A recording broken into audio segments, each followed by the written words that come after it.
Hello, I'm Steve McGuire, Vice President of Sales and Marketing for SLG Lighting in Stafford, Texas. We want to welcome you to another factory tour of an SLG factory. This is our plastics molding factory where we make all the lensing for all our LED lighting fixtures. All SLG luminaires are produced with the highest attention to detail, including one of the most important components, the optics.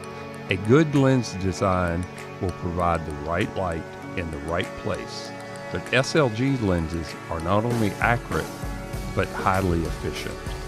After the mold design is complete and thoroughly tested, the mold is made using automated precision machining. Any mistake in the mold will translate to the finished lens, and the new mold is required to be made.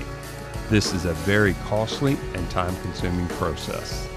The mold is inserted into the injection mold machine, where the lens material is injected into the mold. After the proper temperature, pressure, and time is reached, the mold is opened and the lens can be removed. How do you like the size of this lens?